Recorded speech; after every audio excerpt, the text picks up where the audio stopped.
Before man built his first city, they came, wearing crowns and masks, walking among mortals as gods.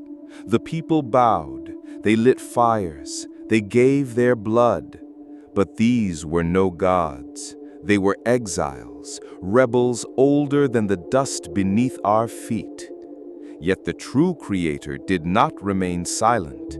He came himself, Eledumare, the eternal in flesh.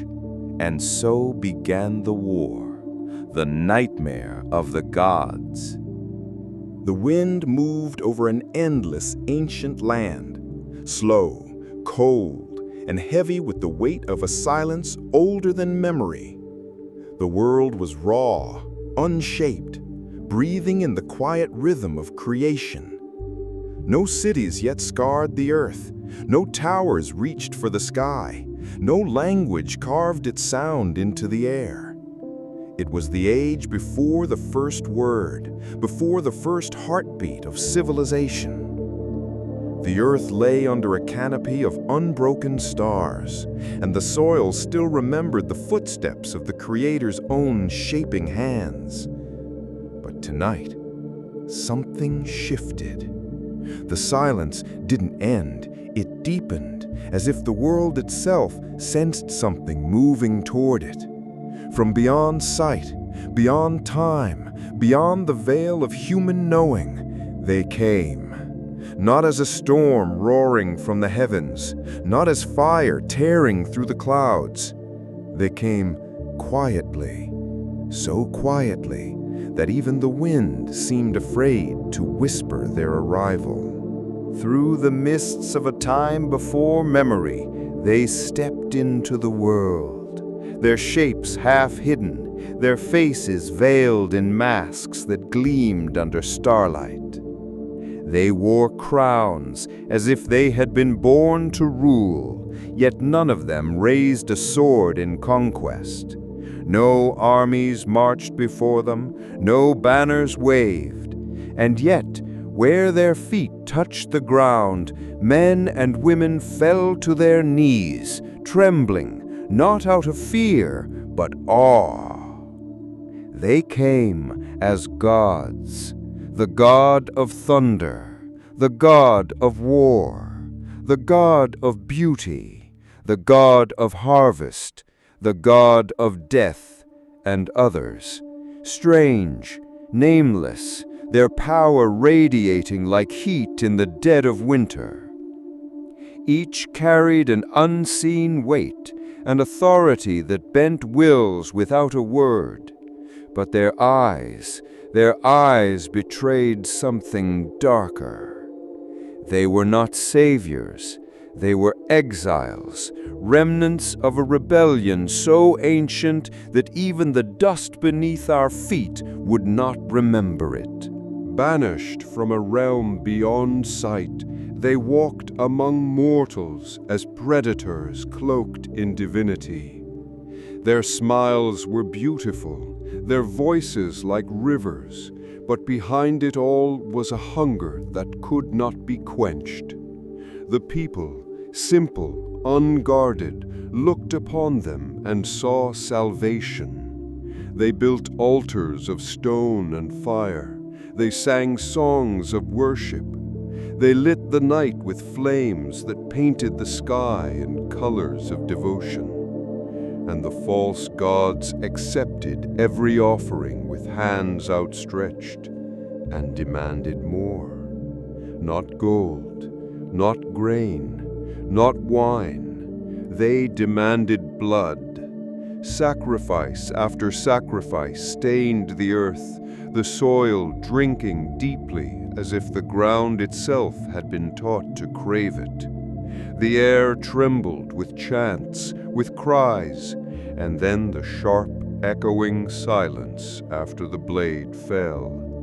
The gods smiled, and with every drop spilled, their hold tightened. Far above and beyond, the true Creator, silent until now, watched. He saw the altars. He saw the blood. He saw the people bow to his enemies and call them gods. But he would not answer with legions of angels. He would not send prophets. He would come himself. His name was Eledumare, the body of God, from God. He is God. Yet when he came clothed in flesh. The Eternal wrapped himself in the fragile dust of man, walking as one of his own creation. Every step carried the heartbeat that had once commanded the stars into their places. But his arrival was not met with joy. The people knew him. His name had been whispered in their dreams, felt in the trembling of their souls. His presence stirred a deep memory in them, the truth of who they were meant to serve. But truth is a dangerous light. His way demanded the death of their pride. His law demanded they abandon their idols. And so they rejected him, not because they did not know him, but because they did. They clung tighter to their chosen gods, gods who permitted their desires, gods who looked the other way, gods who demanded nothing but gave permission for everything. And in their defiance, they welcomed the chains they could not see. The false gods felt their grip weakening. The presence of Eledumare burned against them like fire in their bones. But they would not retreat. Instead, they evolved. They bound themselves to humankind, not in alliance, but in corruption. They merged their essence with mortal flesh, twisting the human form into something neither man nor God.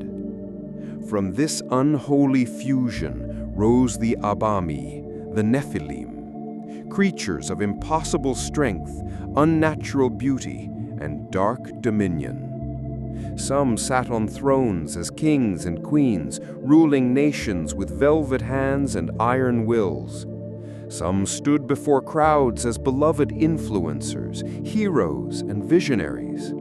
Others came as storms, fire in their breath, thunder in their hands, and wherever they walked, the ground remembered the tremor. The earth groaned beneath their steps. Cities surrendered without battle. Villages disappeared from maps, erased from both history and memory. The skies darkened over lands that had once known sunlight, and though the people lived in fear, many still worshipped the very ones who enslaved them. The false gods did not merely rule, they reshaped reality itself. Every lie they spoke was taken as truth. Every cruelty they committed was seen as justice.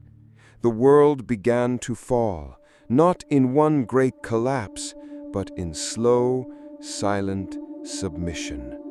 One heart at a time, one mind at a time, one lie at a time. But Eledumare did not walk in silence. He moved through deserts that once bloomed with life, through ruins that had once been cities of joy, through shadowed streets where the echoes of laughter had long been swallowed by fear. His steps were steady, unhurried, but every one of them carried the weight of divine purpose. He sought not just to confront the false gods, but to reclaim the hearts of those who had forgotten him. And somewhere ahead, he knew, the first battle waited. A clash not of armies, but of kingdoms. Eternal light against corrupted power. With each step, the air grew heavier. The sky seemed to lean closer, as if watching. Even the land held its breath. Far away, the Abami gathered, sensing his approach. Some prepared their armies, others prepared their lives. But deep in their being, every false god felt the same truth. This was not a prophet they could tempt, nor an angel they could defeat. This was the one they had rebelled against, walking toward them in the body of the creation they despised. And he was not coming to negotiate. Eledumare's footsteps echoed in the hollowed streets, each step a quiet declaration of war. The air was heavy now, as though the world itself feared to breathe. Ahead, the shadows seemed to twist and ripple, whispering promises of violence. Somewhere beyond the ruins, the Abami were gathering, their hunger sharpening with every heartbeat.